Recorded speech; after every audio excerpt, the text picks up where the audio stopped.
ಪರವಾಗಿಲ್ವೇ ಹುಡುಗ ಸುಮಾರಾಗಿ ಅಭಿನಯ ಮಾಡ್ತಾನೆ ಅಂದ್ರು. ಈ ಮಾತು ಕೇಳಿದ್ದ ಕ್ಷಣ ನನ್ನ ಈ ಹುಬ್ಬು ತಲೆ ಕೂದ್ಲಿಗೆ ಎಗರಿ ಸಿಕ್ಕಾಕೊಂಡ್ಬಿಡ್ತು. ಇನ್ ಶಾರ್ಟ್ ಸಿನಿಮಾ ಆಕ್ಟರ್ ಆಗ್ತೀನಿ ಅಂತ ನಾನು ಕನಸಲ್ಲೂ ನೆನ್ಕೊಂಡಿರ್ಲಿಲ್ಲ. ರಜತ ಪರದೆ ಮೇಲೆ ಮೊದಲನೇ ಸಲ ನನ್ನನ್ನೇ ನಾನು ನೋಡಿದಾಗ ಒಂಥರ ಅನ್ನಿಸ್ತು. ಅದಕ್ಕೆ ಪ್ರತಿ ಸಲ ಮದ್ರಾಸು ಅಥವಾ ಬಾಂಬೆಗೆ ಹೋಗಿ ತಿಂಗಳಾನ್ಗಟ್ಲೆ ಲೈನ್ ನಲ್ಲಿ ನಿಂತ್ಕೊಂಡು ನಮಸ್ಕಾರ ಸರ್ ಅಂತ ಮಸ್ಕಾ ಹೊಡೆದು ರೆಕಾರ್ಡಿಂಗ್ ಮಾಡಬೇಕಾಗಿತ್ತು. ನಾನು ಇದೆಲ್ಲ ನನ್ನ ಪರಿಚಯ ಮಾಡ್ಕೊಳ್ಳದೇನೆ ಮಾತಾಡ್ತಾ ಇದ್ದೀನಿ. ಈಗ ನಿಮ್ಮಲ್ಲಿ ಯಾರಾದ್ರೂ ಹೇಳ್ಬಹುದು ಪರಿಚಯದಲ್ಲಿ ಏನಿದೆ ಮಹಾರಾಯ ಅಂತ. ಇದೆ ಸರ್.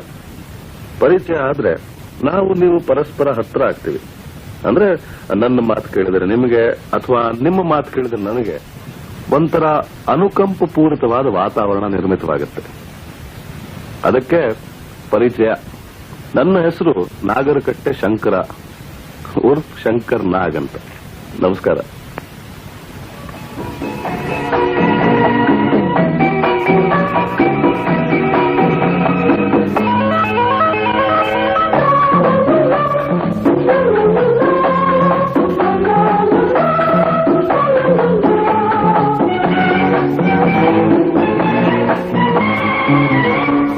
ಇದೇ ನಾಡು ಇದೇ ಭಾಷೆ ಎಂದೆಂದು ನನ್ನದಾಗಿರಲಿ. ಬಹಳ ದಿನಗಳಾದ್ಮೇಲೆ ನಿಮ್ಮನ್ನು ಭೇಟಿ ಮಾಡ್ತಾ ಇದ್ದೀನಿ.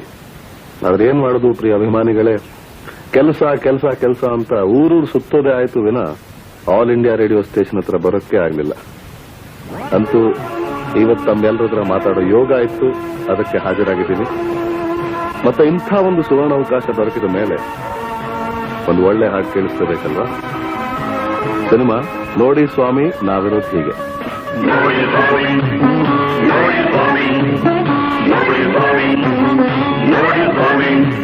ಅರೆ ನೋಡಿ ಸ್ವಾಮಿ ನಾವಿರೋದು ಹೀಗೆ, ನೋಡಿ ಸ್ವಾಮಿ ನಾವಿರೋದು ಹೀಗೆ,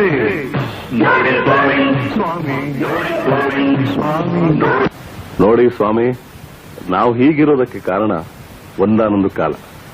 ಅಂದ್ರೆ ಗಿರೀಶ್ ಕಾರ್ನಾಡ್ ಅವರ ಚಿತ್ರ ಒಂದಾನೊಂದು ಕಾಲದಲ್ಲಿ.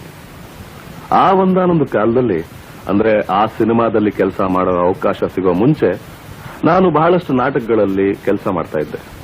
ಪಾತ್ರ, ನಿರ್ದೇಶನ, ಲೈಟಿಂಗು, ಬ್ಯಾಕ್ ಸ್ಟೇಜಿಂಗ್ ಎಲ್ಲ. ಬ್ಯಾಂಕಲ್ಲಿ ನೌಕರಿನೂ ಮಾಡ್ತಾ ಇದ್ದೆ. ಮ್ಯಾನೇಜರ್ ಅಲ್ಲ, ಅಕೌಂಟೆಂಟ್ ಅಲ್ಲ, ಓಸಿ ಆಗಿ. ಓಸಿ ಅಂದ್ರೆ ಗೊತ್ತಿಲ್ವ ನಿಮ್ಗೆ? Ordinary Clarke.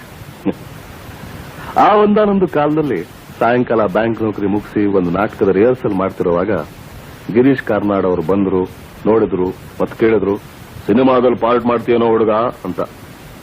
ಸಿನಿಮಾ ಅಂದ್ರೆ ಸ್ವಲ್ಪ ಭಯ, ಹೆದರಿಕೆ ಇದ್ದೇ ಇತ್ತು. ಆದ್ರೂ ಧೈರ್ಯ ಮಾಡಿ, ಸಿನಿಮಾ ತಾನೇ, ಅದರಲ್ಲೇನಂತೆ, ಮಾಡೋಣ ಸರ್ ಅಂದೆ. ಚಿತ್ರೀಕರಣ ಪ್ರಾರಂಭವಾಯಿತು. ದಾಂಡೇಲಿಯ ಗಾಢವಾದ ಸುಂದರವಾದ ಅರಣ್ಯದಲ್ಲಿ. ಅದೇ ಒಂದಾನೊಂದು ಕಾಲದ ಚಿತ್ರದ ಈ ಹಾಡು.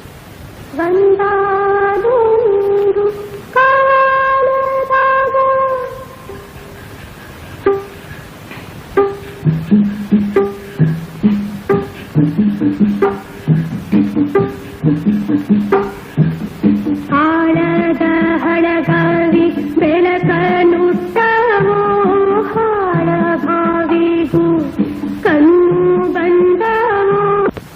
ಒಂದಾನೊಂದು ಕಾಲದಲ್ಲಿ ಚಿತ್ರೀಕರಣ ಮುಗಿತು. ಡಬ್ಬಿಂಗು ಆಯ್ತು. ಫಸ್ಟ್ ಪ್ರಿಂಟು ಆಚೆ ಬಂತು. ಸುತ್ತಮುತ್ತಿರೋ ಸ್ವಲ್ಪ ಜನಗಳು ಅಂದ್ರೆ ಪ್ರಿವ್ಯೂ ನೋಡಿದವರು ಪರವಾಗಿಲ್ವೇ ಹುಡುಗ ಸುಮಾರಾಗಿ ಅಭಿನಯ ಮಾಡ್ತಾನೆ ಅಂದ್ರು. ಈ ಮಾತು ಕೇಳಿದ್ದ ಕ್ಷಣ ನನ್ನ ಈ ಹುಬ್ಬು ತಲೆ ಕೂದ್ಲಿಗೆ ಎಗರಿ ಸಿಕ್ಕಾಕೊಂಡ್ಬಿಡ್ತು. ಇನ್ ಶಾರ್ಟ್ ಸಿನಿಮಾ ಆಕ್ಟರ್ ಆಗ್ತೀನಿ ಅಂತ ನಾನು ಕನಸಲ್ಲೂ ನೆನ್ಕೊಂಡಿರ್ಲಿಲ್ಲ. ರಜತ ಪರದೆ ಮೇಲೆ ಮೊದಲನೇ ಸಲ ನನ್ನನ್ನೇ ನಾನು ನೋಡಿದಾಗ ಒಂಥರ ಅನ್ನಿಸ್ತು. ಅಲ್ಲ, ಇದ್ಯಾಕೆ ನನ್ನ ಮುಗ ಹೀಗ್ ಕಾಣಿಸ್ತಾ ಇದೆ, ಅದ್ಯಾಕೆ ನಡೆಯುವಾಗ ನನ್ನ ಕೈ ವಾಂಕ್ ಆಗಿ ಎಲ್ಲೆಲ್ಲೋ ಹೋಗುತ್ತೆ, ಎಕ್ಸೆಟ್ರಾ ಎಕ್ಸೆಟ್ರಾ. ಇಂಥ ಯೋಚನೆ ಇರುವಾಗ ಅಬ್ಬಯ್ಯ ನಾಯ್ಡು ಅವ್ರ ಕಣ್ಣು ನನ್ನ ಮೇಲೆ ಬಿತ್ತು. ಮತ್ತೆ ಸೀತಾರಾಮು ಈ ಚಿತ್ರದಲ್ಲಿ ಅಭಿನಯ ಮಾಡಕ್ಕೆ ಅವ್ರು ದೊಡ್ಡ ಮನಸ್ಸು ಮಾಡಿ ನನ್ಗೊಂದು ಅವಕಾಶ ಕೊಟ್ಟರು. ಮೊದಲನೇ ದಿನ ಚಿತ್ರೀಕರಣಕ್ಕೆ ಹೋದ್ರೆ ನನ್ನ ಹೃದಯ ಅಲ್ಲೇ ನಿಂತು ಬಿಡ್ತು. ಯಾಕಂದ್ರೆ ಮೊದಲನೇ ದಿನವೇ ಈ ಹಾಡಿನ ಚಿತ್ರೀಕರಣ ಇತ್ತು. ಈ ಹಾಡಿನ ಚಿತ್ರೀಕರಣ ಮುಗಿಯುವಷ್ಟರಲ್ಲಿ ನಿಂತು ಹೋಗಿರೋ ನನ್ನ ಹೃದಯ ಆಚೆನೆ ಬಂದ್ಬಿಡ್ತು ಅಂದ್ರೆ ಅತಿಶಯೋಕ್ತಿ ಆಗ್ಲಾರ್ದು. ಯಾಕೆಂದ್ರೆ ಚಿತ್ರೀಕರಣದ ಮುಂಚೆ ನಾನು ಎಲ್ಲೂ ಸ್ಕ್ರೀನ್ ಮೇಲೆ ಹಾಡಿರ್ಲಿಲ್ಲ. ಡಾನ್ಸ್ ಅಂದ್ರೆ ಏನು ಅಂತ ಅದಕ್ಕೆ ಮುಂಚೆನೆ ಗೊತ್ತಿರಲಿಲ್ಲ. ಡೈರೆಕ್ಟರ್ ಸೋಮಶೇಖರ್ ಅವರು, ಡಾನ್ಸ್ ಮಾಸ್ಟರ್ ಉಡುಪಿ ಜಯರಾಮ್ ಅವರು ಆಕ್ಷನ್ ಅಂದ್ರು. ದಿದಿತೈ ಸ್ಟೆಪ್ ಹಾಕೋ ಅಂದ್ರು. ನಾನು ಪ್ರಯತ್ನ ಮಾಡಿದೆ. ಆದ್ರೆ ಕೈ ಬರ್ಬೇಕಾದ ಜಾಗದಲ್ಲಿ ಧೀ ಬರ್ತಾ ಇತ್ತು, ಕಾಲ್ ಸರಿ ಬಿದ್ರೆ ಕೈ ಎಲ್ಲೆಲ್ಲೂ ಹೋಗ್ತಾ ಇತ್ತು. ಕೊನೆಗೆ ಸುಸ್ತಾಗಿ ಒಂದ್ ಮೂಲೆಯಲ್ಲಿ ಹೋಗಿ ಸಿಗರೆಟ್ ಸೇರ್ತಾ ಕೂತ್ಕೊಂಡ್ಬಿಟ್ಟೆ. ಆಗ ಆ ಚಿತ್ರದ ನಾಯಕಿ ಮಂಜುಳಾ ಬಂದ್ರು, ಧೈರ್ಯ ಕೊಟ್ರು. ಮೊದಲನೇ ಸಲ ಆಗತ್ತೆ ಬಿಡಿ, ನನ್ ಜೊತೆ ಎಲ್ಲ ಸ್ಟೆಪ್ ಒಂದ್ಸಲ ನೀವು ಹಾಕಿ ನೋಡಿ, ಎಲ್ಲ ಸರಿ ಹೋಗುತ್ತೆ, ಬನ್ನಿ ಅಂದ್ರು. ಅವರ ಆ ಪ್ರೋತ್ಸಾಹ, ಆ ಸಹಾಯ ನಾನೆಂದೂ ಮರೆಯೋ ಹಾಗಿಲ್ಲ. ಆ ಚಿತ್ರ ಬಿಡುಗಡೆ ಆದ ನಂತರ ಮಂಜುಳಾ ಅವ್ರ ಜೊತೆಲಿ ಎಷ್ಟೋ ಚಿತ್ರಗಳಲ್ಲಿ ಅಭಿನಯಿಸುವ ಅವಕಾಶ ನನಗೆ ಸಿಕ್ತು. ಆದ್ರೆ ಇವತ್ತು ದುಃಖ ಒಂದೇ, ಈ ಒಳ್ಳೆ ಕಾಲ ಜೊತೆಯಲ್ಲಿ ಕಳೆಯೋಣ ಅಂದ್ರೆ ಮಂಜುಳಾ ಅವರು ನಮ್ಮ ಜೊತೆಲಿಲ್ಲ. ದಿವಂಗತ ಮಂಜುಳಾ ಅವರ ನೆನಪಿನಲ್ಲಿ ಈ ಹಾಡು.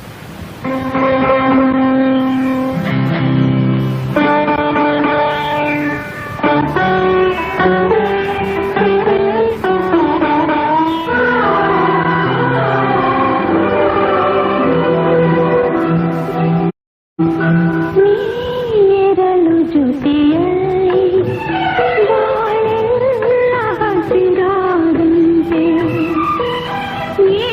ನೀರಲು ಜೊತೆಯಲ್ಲಿ ಬಾಳೆಲ್ಲ ಹಸಿರಾದಂತೆ. ಕೆಲವು ಸಲ ಮಂಜುಳಾ ಅಂತ ಒಳ್ಳೆ ನಟಿ ಇವತ್ತು ಇಲ್ಲ ಅಂತ ನಂಬೋಕೆ ಆಗಲ್ಲ. ಆದ್ರೆ ಜೀವನ ಇರೋದೇ ಹೀಗೆ ಅನ್ಸುತ್ತೆ. ಈ ಜೀವನ ಅನ್ನೋದು ನೂರಾರು ಬಣ್ಣಗಳು ಕೂಡಿ ಎಷ್ಟು ವಿಶಾಲ ಅನ್ಸುತ್ತೆ, ಅಷ್ಟೇ ಸಂಕುಚಿತ ಆಗ್ಬಿಡುತ್ತೆ. ಒಮ್ಮೆ ತಂಪಾಗಿ ಉದ್ದವಾಗಿ ಕಾಣಿಸೋ ಮೆತ್ತನೆ ಹಾಸಿಗೆ ಕ್ಷಣಗಳಲ್ಲಿ ಸುರುಳಿಯಾಗಿ ಗತಕಾಲಕ್ಕೆ ಹೋಗಿ ಕೂತು ಬಿಡುತ್ತೆ. ಹೊಸ ರೂಪ, ಹೊಸ ಚೈತನ್ಯ ತಂದುಕೊಟ್ಟ ಅನುಭವಗಳು ಕೇವಲ ಒಂದು ಸುರುಳಿ ಆಗೋಯ್ತಲ್ಲ ಅಂತ ದುಃಖನೂ ಆಗತ್ತೆ. ಆದ್ರೆ ಜೀವನ ಮಾತ್ರ ನಡೆಯುತ್ತೆ. ದೋಣಿ ಸಾಗಲಿ, ಮುಂದೆ ಹೋಗಲಿ, ದೂರ ತೀರವು ಸೇರಲಿ.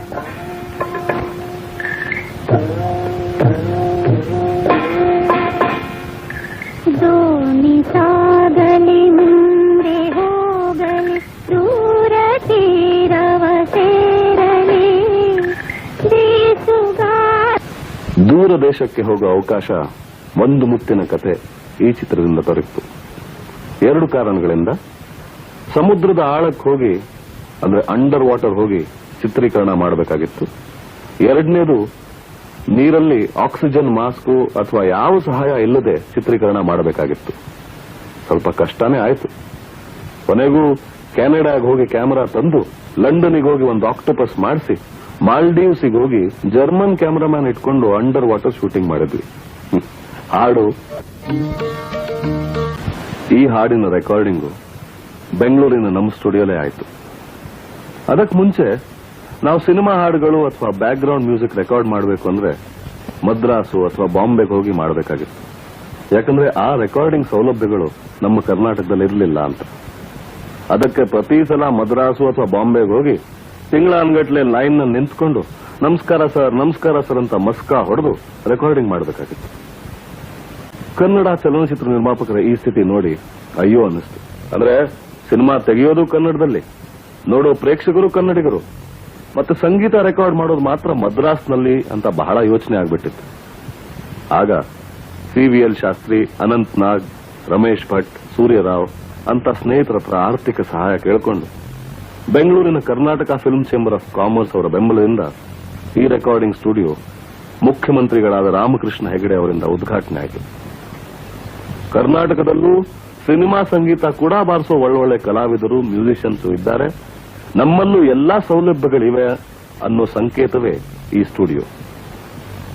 ಸ್ನೇಹಿತರೆ, ಇಂಥ ಸಂದರ್ಭಗಳಲ್ಲಿ ಸಂಗೀತ ನಿರ್ದೇಶಕ ಇಳೆಯರಾಜ ಜ್ಞಾಪಕಕ್ಕೆ ಬರ್ತಾರೆ. ಅತ್ಯಂತ ಪ್ರತಿಭಾಶಾಲಿ, ಜೀನಿಯಸ್ ಅಂತ ಕರಿತೀವಲ್ಲ, ಅಂಥ ಒಂದು ವ್ಯಕ್ತಿ. ಅವರ ಸಂಗೀತನ ಜಗತ್ತೇ ಬೇರೆ, ಆ ಠೇಕಾನೇ ಬೇರೆ, ಆ ಲಹರಿನೇ ಬೇರೆ. ಅವ್ರ ಜೊತೆಲಿ ಮ್ಯೂಸಿಕ್ ಕಂಪೋಸಿಂಗ್ ಕೂತ್ಕೊಂಡ್ರೆ ಸಮಯ ಹೇಗೆ ಕಳೆಯುತ್ತೆ ಅಂತ ಲೆಕ್ಕನೇ ಇರೋದಿಲ್ಲ. ಯಾವುದಾದ್ರೂ ಒಂದು ಸನ್ನಿವೇಶಕ್ಕೆ ಒಂದು ಟ್ಯೂನ್ ಕೇಳಿದ್ರೆ 8-9 ಟ್ಯೂನು ಚಿಟ್ಕೆ ಹೊಡೆಯುವಷ್ಟರಲ್ಲಿ ರೆಡಿ ಮಾಡಿಬಿಡ್ತಾರೆ. ಒಂದಕ್ಕಿಂತ ಒಂದು ಟ್ಯೂನು ಅಂದವಾಗಿರುತ್ತೆ, ಸೊಗಸಾಗಿರುತ್ತೆ. ಸಿನಿಮಾ ಬಿಡುಗಡೆ ಆದ್ಮೇಲೆ ದಯವಿಟ್ಟು ನನಗೊಂದು ಸಣ್ಣ ಪತ್ರ ಬರೀರಿ. ಅಂದ್ರೆ ಸುಮ್ಮನೆ ಉಪಚಾರಕ್ಕಲ್ಲ, ಏನಿಷ್ಟ ಆಯ್ತು ಕಿನ್ನ ಏನಿಷ್ಟ ಆಗ್ಲಿಲ್ಲ ಅಂತ ಒತ್ತಿ ಬರೋದು. ನನ್ನನ್ನು ದಯವಿಟ್ಟು ತಿದ್ದುಪಡಿಸಿ. ಈ ಕಾರ್ಯಕ್ರಮ ಕೇಳಿದ ನಂತರವೂ ಏನನ್ನಿಸ್ತು ಅಂತ ಒಂದು 2 ಲೈನ್ ಬರೀರಿ, ನಾನು ಧ್ವನಿ ಆಗಿರ್ತೀನಿ. ಅಯ್ಯಯ್ಯೋ, ಕಾರ್ಯಕ್ರಮ ಮುಗಿಯೋ ಸಮಯ ಹತ್ರ ಬರ್ತಾ ಇದೆ ಅಲ್ಲ, ಸಮಯ ಇಷ್ಟು ಬೇಗ ಕಳೆದೋಯ್ತಲ್ಲ ಅಂತ ದುಃಖನೂ ಆಗ್ತಾ ಇದೆ. ಆದ್ರೆ ಏನ್ ಮಾಡೋದು ಹೇಳಿ, all good things must come to end ಹೇಳ್ತಾರಲ್ಲ ಹಾಗೆ. ಸ್ನೇಹಿತರೆ, ಈ ಕಾರ್ಯಕ್ರಮ ನಿಮ್ಮೆಲ್ರಿಗೂ ಇಷ್ಟ ಆಗಿದೆ. ನಿಮ್ಮ ಸಹಕಾರ ಬೆಂಬಲ ನನ್ನ ಮೇಲೆ ಸದಾ ಇರುತ್ತೆ ಅಂತ ನಾನು ನಂಬ್ಕೊಂಡಿದ್ದೀನಿ. ಅಂದ್ರೆ ನಾನು ಹೇಗೆ ಇದ್ರು, ಅಂದ್ರೆ ಕೋಪ, ತಾಪ, ಪ್ರೇಮ, ಈಗು ಎಲ್ಲ ಇದೆ ನನ್ನಲ್ಲಿ. ಆದ್ರೆ ದಯವಿಟ್ಟು ನನ್ನನ್ನು ಸ್ವೀಕರಿಸಿ, ಯಾಕಂದ್ರೆ ಬೇರೆ ದಾರಿನೇ ಇಲ್ಲ. ನಮಸ್ಕಾರ, ಬರ್ತೀನಿ.